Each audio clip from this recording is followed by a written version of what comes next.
2025 সালে এসেও কি ইউটিউবে সাকসেস হওয়া সম্ভব? অথবা 2025 সালে একজন সফল ইউটিউবার হতে হলে কি দক্ষতা থাকতে হবে? অথবা 2025 সালে ইউটিউব নিয়ে কাজ করাটা কতটা যুক্তিসম্মত হবে? হ্যাঁ ভাই, যারা 2025 সালে ইউটিউব নিয়ে কাজ করার কথা ভাবছেন অথবা নতুন ইউটিউবে কন্টেন্ট ক্রিয়েট করা শুরু করেছেন, তাদের মাথায় এরকম প্রশ্ন হরহামেশাই ঘুরপাক করতে থাকে। তাহলে আসুন জেনে নেই যে 2025 সালে এসে ইউটিউবে সাকসেস হওয়ার জন্য আমাদের কি বিষয় মাথায় রেখে কাজ করতে হবে। বর্তমান সময়ে ইউটিউবে কাজ শুরু করার আগে সর্বপ্রথম যে বিষয় আমাদের মাথায় রাখতে হবে সেটা হচ্ছে একটা সঠিক ক্যাটাগরি নির্বাচন করা। আমরা সকলেই জানি যে বর্তমানে ইউটিউব প্ল্যাটফর্ম একটি কম্পিটিশনের জায়গা, যেখানে হিউজ পরিমাণ কন্টেন্ট ক্রিয়েটর রয়েছে। তো আমরা যদি হুটহাট করে কোনো কিছু না ভেবেই ইউটিউবে গিয়ে 10-15 মিনিটের একটা ভিডিও দেখে একটা চ্যানেল খুলে ভিডিও আপলোড করা শুরু করে দেই, তাহলে আপনারা সেই সময়টুকু নষ্ট করা ছাড়া আর কোনো কিছুই হবে না। মনে করেন আপনি ভিডিও গেম খেলতে পছন্দ করেন, তো কিছু ভিডিও রেকর্ড করে হালকা পাতলা একটু এডিট করে আপলোড করে দিলেন। আপনার ভিডিও ইউটিউব কিছু লোকের সামনে সাজেস্ট করলো, কয়েকজন আপনার ভিডিওতে ক্লিক করে কিছুক্ষণ দেখে ভিডিওটা যখন ভালো লাগবে না সে ভিডিওটা কেটে দিল। যার কারণে কি হবে, ইউটিউব অ্যালগরিদম আপনার ভিডিওটা আর কারো কাছে সাজেস্ট করবে না, কারণ ইউটিউব অ্যালগরিদম বুঝে নিবে যে আপনার ভিডিও নিয়ে ভিউয়ারদের তেমন কোনো ইন্টারেস্ট নেই। তাই ভিডিও মেক করার আগে অবশ্যই এমন ক্যাটাগরি নির্বাচন করতে হবে যার বর্তমান সময়ে প্রচুর পাবলিক ডিমান্ড রয়েছে, কিন্তু সেখানে কম্পিটিশন অনেক কম রয়েছে।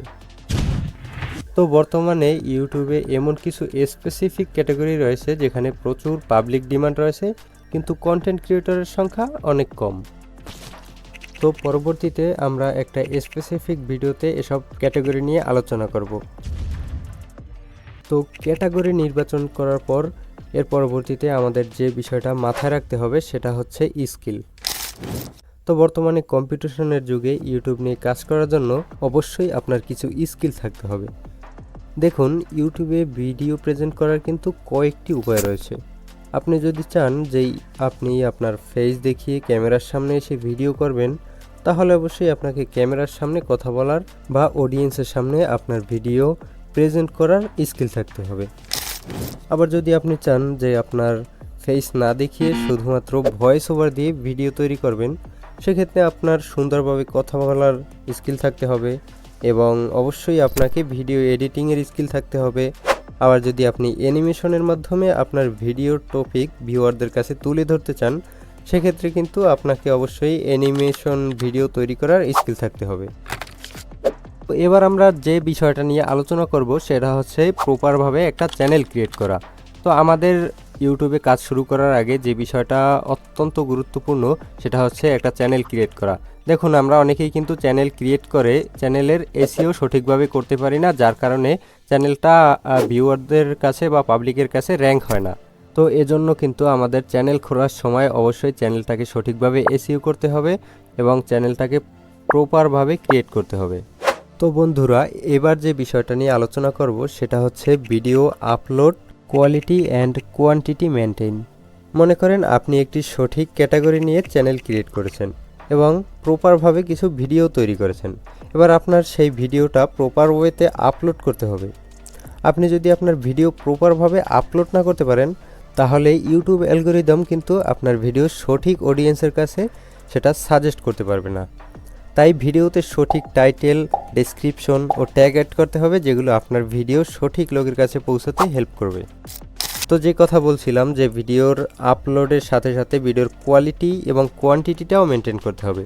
দেখুন বন্ধুরা, প্রথম অবস্থায় যদি আপনি ভিডিওর কোয়ালিটি অনেক ভালো করতে গিয়ে ভিডিওর কোয়ান্টিটিটা মেনটেন না করতে পারেন, অর্থাৎ ভিডিও আপলোডের টাইমটাকে যদি আপনি মেনটেন না করতে পারেন, সেক্ষেত্রে কিন্তু চ্যানেলের রিচটা অনেক কমে যাবে। তাই চেষ্টা করবেন যে ভিডিওর কোয়ালিটিটাকে মোটামুটিভাবে মেনটেন করে তার সাথে সাথে ভিডিও আপলোডের টাইমটাকেও মেনটেন করার। তো বন্ধুরা, এবার যে বিষয়টি নিয়ে আলোচনা করব সেটা হলো থাম্বনেল। ইউটিউবে একটা ভিডিও রিচ করার ক্ষেত্রে সবচেয়ে গুরুত্বপূর্ণ ভূমিকা পালন করে ভিডিওর থাম্বনেল। ইউটিউব অ্যালগরিদম যখন আপনার ভিডিওকে কারো কাছে সাজেস্ট করে, তখন আপনার ভিডিওর থাম্বনেইলের মাধ্যমেই অডিয়েন্স ডিসাইড করে যে সে ভিডিওতে ক্লিক করবে কি না। তাই আমাদেরকে এমনভাবে থাম্বনেল ডিজাইন করতে হবে যাতে আপনার থাম্বনেল দেখেই অডিয়েন্স ভিডিও দেখার জন্য আকৃষ্ট হয়। তো বন্ধুরা, এতক্ষণ আমি যে বিষয়গুলো নিয়ে আলোচনা করেছি, এই বিষয়গুলোকে যদি মাথায় রেখে কাজ করা যায়, তাহলে 2025 সালের এই কম্পিটিশনের যুগেও কিন্তু ইউটিউবে সাকসেস হওয়া সম্ভব। তো বন্ধুরা, ভিডিওটি যদি আপনাদের কাছে ভালো লেগে থাকে তাহলে অবশ্যই ভিডিওতে একটি লাইক করবেন এবং সুন্দর একটি কমেন্ট করবেন। আর পরবর্তী আপডেটগুলো পাওয়ার জন্য অবশ্যই চ্যানেলটিকে সাবস্ক্রাইব করে রাখবেন।